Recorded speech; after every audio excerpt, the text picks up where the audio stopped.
پیارے دوستو، ایک دفعہ کا ذکر ہے کہ ایک بادشاہ کے 3 بیٹے تھے اور وہ تینوں بیٹے ہی بہت ہوشیار اور عقل مند تھے۔ تینوں بیٹوں کی اپنی الگ الگ ریاستیں تھیں اور ان کے باپ بادشاہ کی الگ ریاست تھی۔ ایک دفعہ بادشاہ نے اپنے تینوں بیٹوں کو اپنے گھر دعوت پہ بلایا، اپنے محل میں۔ جب وہ تینوں اس کے محل میں آئے تو ان کی خوب خاطر تواضع اور دعوت کے بعد بادشاہ نے ان تینوں کو بٹھا کر کہا کہ تم تینوں کی ریاستیں میں نے سنا ہے بہت اچھی ہیں، میں ان کا جائزہ کرنے کے لیے آؤں گا اور جس کی ریاست سب سے زیادہ خوبصورت ہوگی اسے میں اپنا راجہ بھی دے دوں گا۔ یہ کہہ کر بادشاہ نے دعوت دوبارہ سے شروع کروا دی اور وہاں موجود سب لوگوں نے بہت انجوائے کیا۔ اب تینوں بادشاہ سوچ میں پڑ گئے کہ اپنے اپنے ملک کو کس طرح خوبصورت بنایا جائے۔ انہوں نے فوراً واپس جا کر اپنے اپنے ملک کو خوبصورت بنانا شروع کر دیا۔ سب سے پہلے بیٹے نے ایسا کیا کہ اس نے سوچا کہ اگر میرے ملک کی سڑکیں اور عمارتیں خوبصورت ہوں گی تو میرا ملک سب سے زیادہ خوبصورت لگے گا۔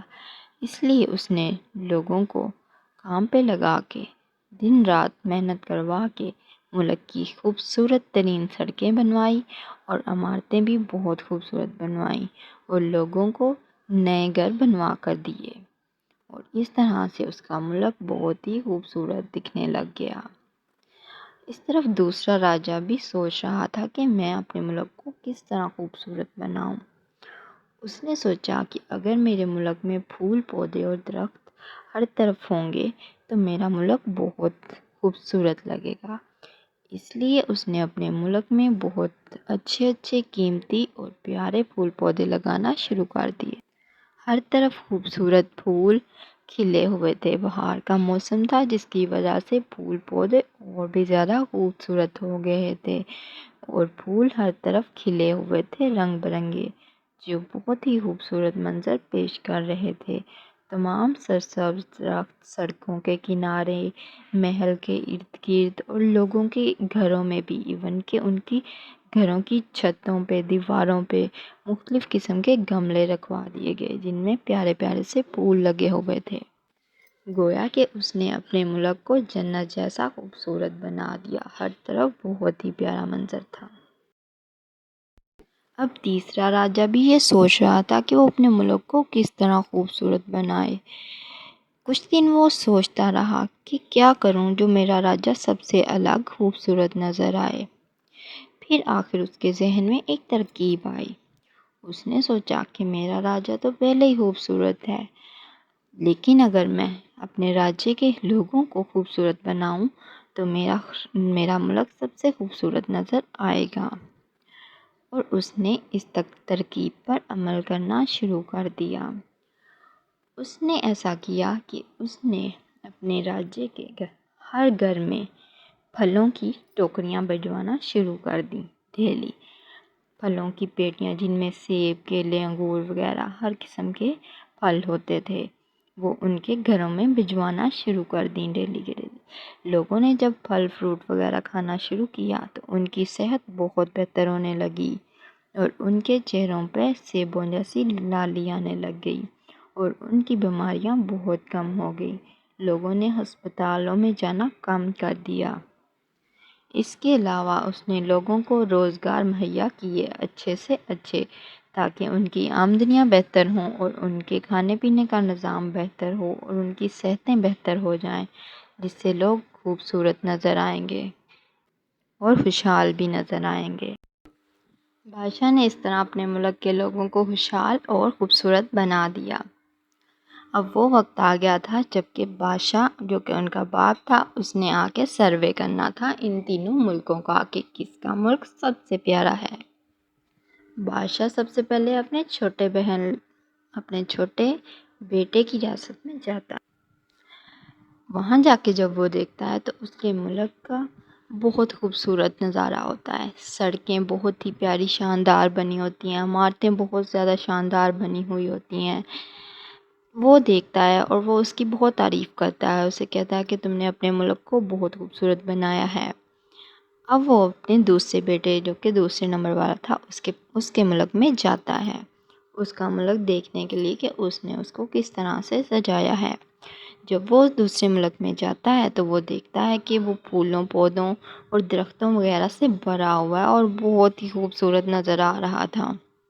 بادشاہ نے اپنے دوسرے بیٹے کی بھی بہت تعریف کی اور اسے کہا کہ تم نے اپنے ملک کو بہت اچھے سے سجایا اور مینٹین کیا ہوا ہے۔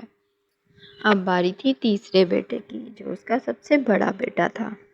وہ اپنے بڑے بیٹے کی ریاست میں جب جاتا ہے تو وہ دیکھتا ہے کہ اس کی ریاست خوبصورت تو ہے ہی، لیکن اس کی ریاست کے لوگ بہت ہی صحت مند اور خوشحال نظر آ رہے تھے اور ہر جگہ اپنے بادشاہ کی تعریفیں کرتے پھر رہے تھے۔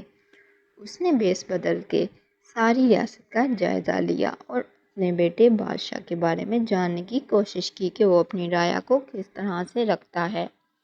اس نے جب پوچھا تو ساری رعایا نے اپنے بادشاہ کی بہت تعریف کی اور اسے بتایا کہ وہ ان کا بہت اچھے سے خیال رکھتا ہے اور اس نے بہت اچھا روزگار بھی مہیا کیا ہوا ہے لوگوں کو، جس کی وجہ سے ان کی آمدنیاں زیادہ ہیں اور وہ خوشحال زندگی جی رہے ہیں۔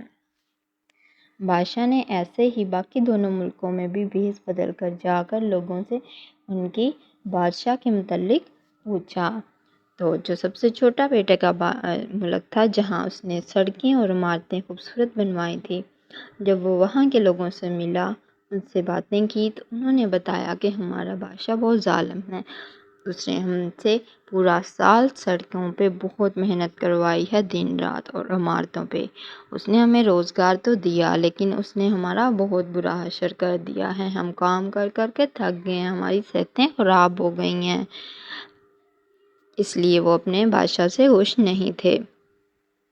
اس کے بعد وہ دوسرے بیٹے کے ملک میں جاتا ہے اور اس کی رعایا سے بھی پوچھتا ہے تو وہ بتاتے ہیں کہ ہمارے بادشاہ نے ہم سے دن رات پودے لگوا کے ان کے کام کروا کے بہت زیادہ تھکا دیا ہے۔